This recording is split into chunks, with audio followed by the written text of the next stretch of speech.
Hey Champions community, it's Kennedy Hawk here. Congratulations on your 5 year anniversary. This awesome game has been in our life for 5 years, half a decade, and I couldn't be more excited.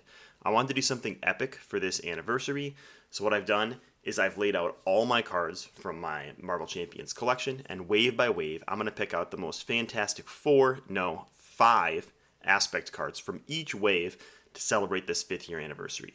I'm going to be going over cards wave by wave, releasing videos every Saturday from now through the end of the year. So thanks for joining me and hope you stick around for week 1.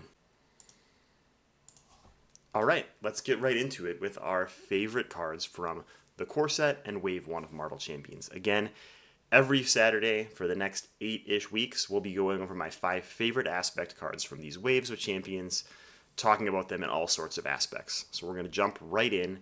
Again, happy anniversary, Marvel Champions community, players, creators, retired players, other content creators, whatever. However you're connected to this game, it's pretty cool that we've been around for half a decade. This game's in its prime, and it's really exciting to see how much it's grown since the beginning, which is where we're going to start out. Over the next several weeks, we're going to go over these aspect cards that I've picked from each wave. Like a kid in a candy store, I literally got all my cards out before I left on this trip, spread them out on my office floor, and started picking cards that I had memories of, or cards that changed an aspect, or that now should be revisited, so that I could highlight them as my favorite cards from the wave. So we're going to be going through the waves like they are listed on the Hall of Heroes website. If you haven't been there, you should definitely check it out. Awesome resource for players.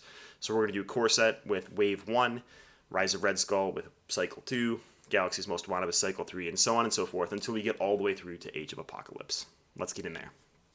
So, in Wave 1, like I said, that's going to include the Marvel Champions core set, and we had 6 hero packs in that first wave, so this is going to be the biggest pool of cards we have to go through where we only get to pick 5 cards out. So we're going to have the core set that had 4 pre-built decks, and then we had the Captain America hero pack, Miss Marvel, Thor, Black Widow, Doctor Strange, and Hulk. So 6 hero packs. That's as big as the Mutant Genesis wave, but with 4 decks in the core set to back it up. So before I get into my top 5s each week, I'm just going to talk about some of my memories from this wave of Marvel Champions. Some of you are newer to the game, some of you have been here since the beginning with me, so you might have similar memories or memories of when you first played these characters, and I would love to hear about them in the comments below. So please leave some comments, tell me about your first time playing Marvel Champions, your experience with the core set from way back when in the Wayback Machine. So, the memories I have thinking and reflecting on this wave, and this is not scripted, I put my thoughts down in a notepad and threw them onto the screen, they go all the way back to the announcement of the game and before the game even came out. It was a really exciting time. Like, you think you can't really be excited until the game's here, but the hype was real. I have played a lot of LCGs. I've played Netrunner, I've played Star Wars, I've played Lord of the Rings, I've played Arkham. I played them all. Frankly, I have even bought the Call of Cthulhu one way back in the day. And way back when, FFG used to have forums on their website, and when a game was coming into the end of its life, people would always speculate, what's the next LCG going to be? What's the next cool game going to be in this living card game franchise? And every single time I would say, I don't know what it's going to be. I'll probably buy it, but if they ever make a Marvel game, I'm all in. I will do whatever I need to make that game successful. I will play it, I will make content about it, I will make it my lifestyle. And eventually, they announced Marvel Champions, and I said, well, it's time to eat crow. I gotta do it, right? I am so excited. This is probably my number one. Right now, it's my number one IP. For a while, it may have been Star Wars, but Marvel's it for me right now. So it was super exciting. It was announced at Gen Con. I've gone to Gen Con every year since I was a kid, and I've only missed 2 or 3 years, and this was one of the years that I was unable to go. So I was super disappointed that I didn't get to demo it. But I have a bunch of friends that I've made from Gen Con over the year, so I immediately snapped up my phone, started texting them saying, hey, you gotta go demo this game, hey, you gotta go take pictures for me, hey, you gotta go tell me how it is, because I need to know.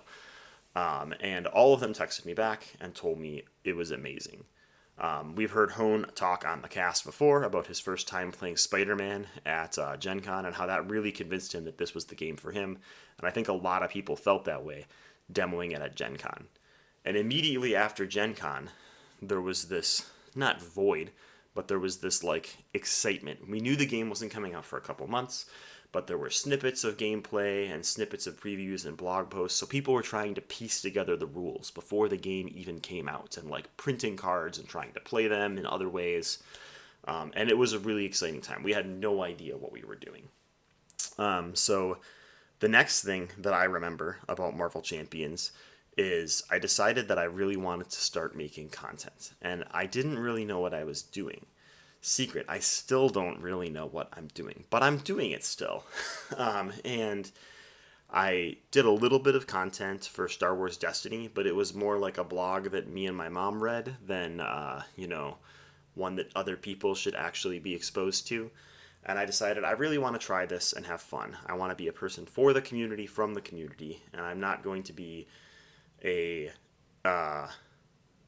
necessarily a hype machine, although I do hype the game quite a bit because I like it, but I'm going to, just play the game and enjoy it and tell people what I'm enjoying and what I'm not.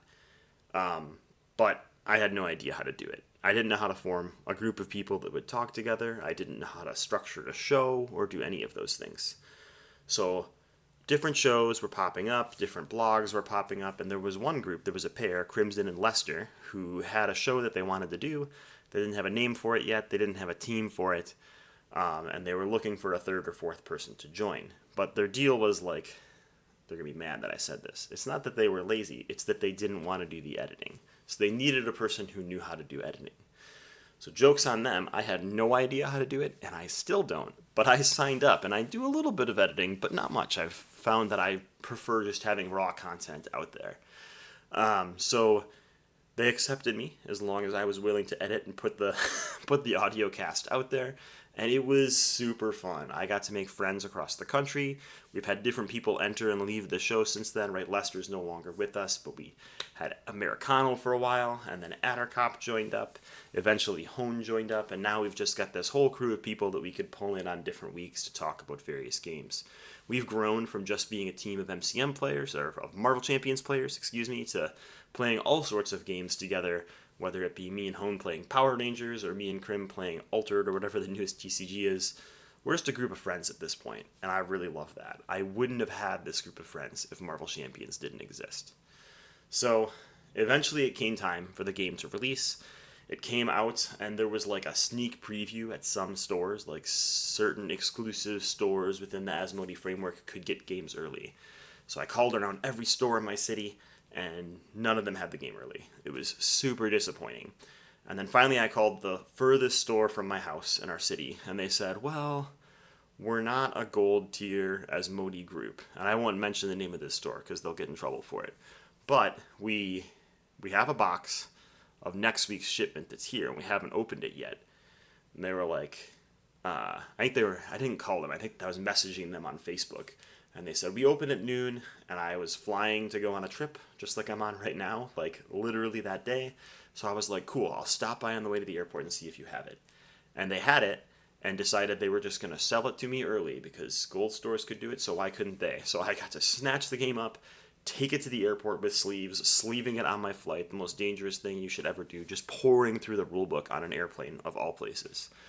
And I was going on a trip for work, and then ending with a little bit of time with my extended family. So I got to see my 3 brothers, my parents, and things like that. And I got to share this like first experience of playing the game by the true rules with all these families, members, and friends, which was amazing. I poured through way too much of the game way too quickly, but I loved every minute of it, from getting beat by Rhino due to a solo advance to playing Ultron 4-player for the first time. And immediately, by the time I was returning from my trip, I was just cranking through games, hit these airports, and said, okay, when's the next thing come out? I'm excited, I'm ready for the next thing. And luckily, FFG had already announced it, so the very first expansions were like 3 expansions together. Captain America, Miss Marvel, and Green Goblin Scenario Pack all came out at the same time, which was really cool. We got to see the characters were going to be a little bit different. They were going to add to the different aspects and how the pre-constructed decks and back of packs cards were going to work. But we also get to see some really interesting scenario design, right? There were 2 scenarios in the Green Goblin Scenario Pack. Risky Business was, I would call it a miss nowadays. And I probably may have called it a miss back then. It didn't add a lot of tension to the game. But what it did is it showed that they were willing to take risks in scenarios. And I don't think at the time I appreciated this as much as I do now, looking at it back 8 waves later in 5 years of retrospect. But Risky Business was a way different scenario than anything we had seen in the core set. And that's the first thing they gave us afterwards, was them making a move saying, we're not going to be samey. And some scenarios eventually, right, we do complain when a scenario feels too samey. So I think even though we may not have been ready for how different and how low tension Risky Business was, and there probably are ways that it could have had higher tension, it was still a huge risk and different scenario style than we were used to.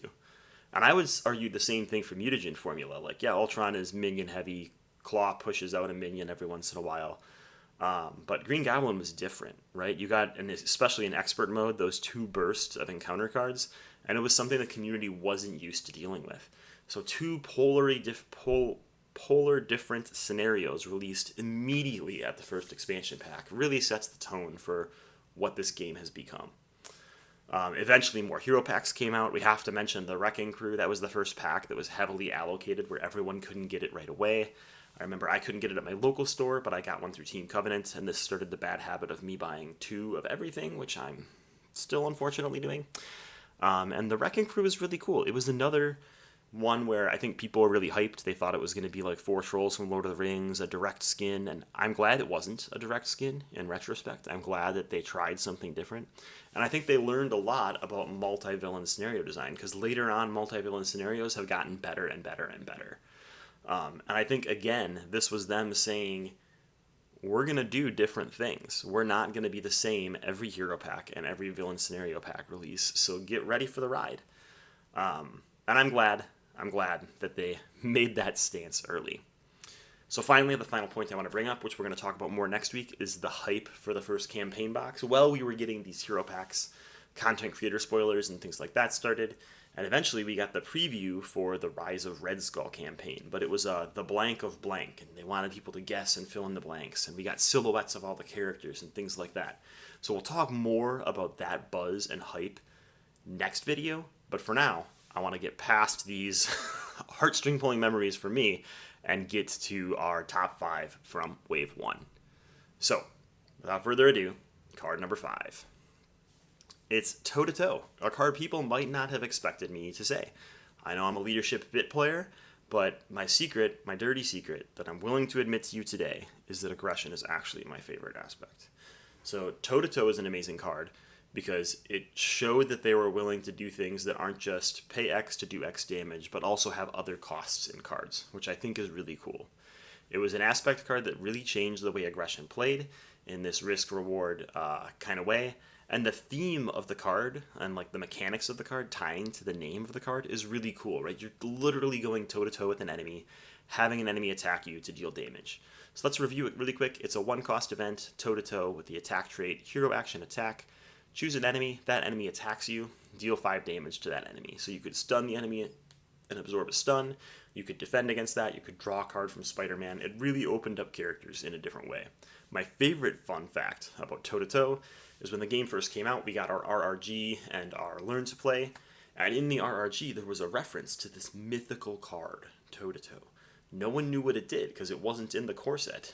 It didn't come out till like 3 or 4 hero packs later. So people were guessing at what Toe-to-Toe did. They knew it was an attack event, and that was it. And it was a really fun time in the community because people would refer like to this toe-to-toe event that we didn't even know what it was. And now we all know it because it's been around for such a long time. It's gotten reprints and all sorts of things. But it was like a mythical, like urban legend within the community back then, and it was pretty cool. On to card 4.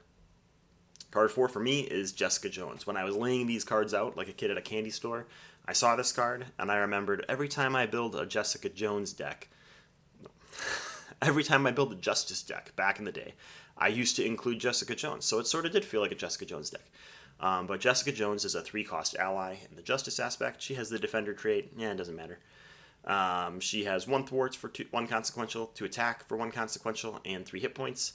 And Jessica Jones gets +1 thwart for each side scheme in play. That's really cool. It was a way to like scale and take care of those side schemes in solo and still have a blocker. People used to just say, oh, throw her in with Claw. But for me, the reason I said, wow, I haven't thought about Jessica Jones in forever is with the new era of player side schemes, we can kind of control how many side schemes are out there. I mean, yes, you can only have one player side scheme if you have up to 2 characters, and 2 if you have up to 4. But this really gives people a boost if they want to thin their deck and put 2 player side schemes that are of low consequence out there and make Jessica Jones always a 3/2 ally, which can really hold down Thwart for a long time in a solo game. So I'm super excited to go back and look at Jessica Jones, one of the classic cards that was just a staple for me in Justice, aka Jessica Jones decks. All right, card number 3. Card number 3 for me is Strength in Numbers. I had a really hard time picking between Strength in Numbers and Make the Call. Make the Call is game breaking and like meta defining for leadership decks, but it's also like it's been around for so long and it gets around so many play restrictions that I feel like I restrict myself from always using it. And I don't always use Strength in Numbers anymore, but it was a card that I just remember super fondly in that first wave. I was a leadership player from the beginning. I saw the value of blocking with an ally and not using all of their stats, but using them as a way to not have to defend. Because if I can do anything to not play gross green cards that defend, I will do so. Even if it means throwing Hawkeye in front of the bus. But Strength in Numbers was completely different. It was a way to say, hey, maybe your allies aren't just blockers. They could also be resources for you. They could also lead to you drawing more hero kits. They could also lead to all sorts of things and be used as batteries, sort of, for your hero. And that's really fascinating. I love when FFG pushes the design space of don't use your ally just to block, use their stats, use them to their full potential. And this was the first card that let us do that. So a 0 cost, Strength in Numbers leadership event, action, exhaust any number of allies you control, and draw 1 card for each ally that was exhausted this way. Super cool event, still useful today with the amazing allies that are out there. Card number 2 is another aggression card, Jarnbjorn from Thor's Pack. It's a 1-cost upgrade with the Asgard and weapon trait and the restricted keyword. It has a response after your hero attacks an enemy. Spend a physical resource to deal 2 damage to an enemy, not necessarily the enemy you attacked. This card was amazing because at the beginning of the game, aggression felt a lot like maybe boost my attack stat, but mainly just like play really inefficient attack events that are worse than my hero kit. And Jarnbjorn changed all of that. People were comboing Jarnbjorn. I think my favorite deck was with Black Panther, because when you play Wakanda Forever, you trigger 2 attacks during that, so then you can Jarnbjorn off both of those attacks and just go wild. People were doing it with ready and stand characters. It was all sorts of fun. And I think that Jarnbjorn is a weapon that like people don't always use anymore because they don't see the 1 resource for 2 damage as efficient. But I think it's a really good way to spread damage around, and I think it actually is a super fun card to play. So Jarnbjorn for me is one of the cards that really opened up the aggression aspect and made it one of my favorites. So it's always going to have a spot in my heart. And card number 1. All right. It's really hard for me to say this. Card number 1 is really gross, and it's a green card. For me, the number 1 card I saw in Wave 1 that I was just like, wow, that card changed things. That card is memorable. That card will not be forgotten by me. It is Unflappable. First of all, because when the card came out, I immediately had to look up what Unflappable even meant, because I was like, I feel like they made up a word. But they didn't. I just didn't have a lot of good ELA teachers as a kid. But it's a 1-cost upgrade, Unflappable. Condition, play under any player's control, so it's a way for your protection players to spread their love across the whole team. But it's mainly used by the protection player themselves who likes to defend. The response says after you defend against an attack and take no damage, exhaust Unflappable to draw a card. My least favorite thing with protection at the beginning of the game was I would waste all of my cards during the villain turn, and then when it would get to my hero turn, I would either be exhausted and have no cards to play, or I would be unexhausted, have no cards to play, and just get to do like 1 basic attack. Super boring. Unflappable changes all of that, because you can use your defensive cards and then replace them by drawing a card. So often you can still like get to play in both phases of the game, which is super fun. It opens this whole archetype on defend and take no damage, which still thrives and gets new support to this day, and it all started, in my opinion, with this card, Unflappable. So I'm super happy that Unflappable exists. Yes, it's still green, and I'm going to say that it's gross forever, but secret, I do play green decks from time to time, and this is one of the techniques that I love to play in green protection decks. So, there you have it. Those were my 5 cards from the first wave of Marvel Champions. Like I said, I want this to be an epic event that's a celebration to the community, so if you're an MCM fan, or a Marvel Champions fan, or just a new player to Marvel Champions, please tell me what your first memory of the core set was. Tell me about when you opened those first wave of hero packs, which cards you were excited about, which cards you haven't visited in a long time that you wish you could go back to. Ooh, excuse me, because I really want to know. So put them in the comments below.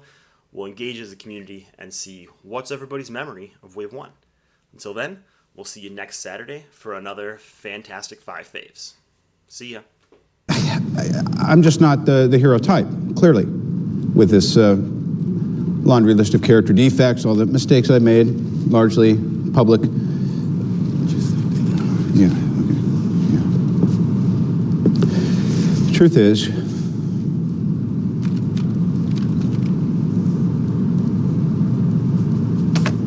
I am subscriber.